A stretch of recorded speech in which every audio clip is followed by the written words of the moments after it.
এটা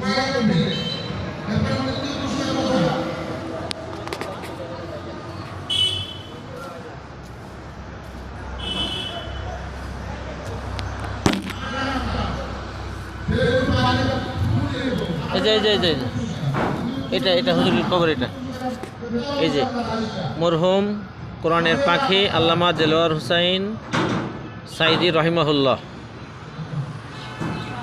আমরা আসছি আল্লামা সাইদি সাহেব হুজুরের কবরস্থান মাদ্রাসায় পিরোজপুরে।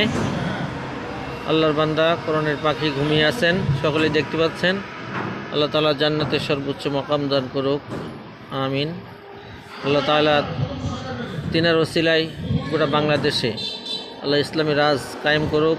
বাংলাদেশ জামাত ইসলামীকে আল্লাহ তাআলা রাষ্ট্র ক্ষমতায় নিয়ে কোরআনের শাসন কায়েম করুক, আমিন।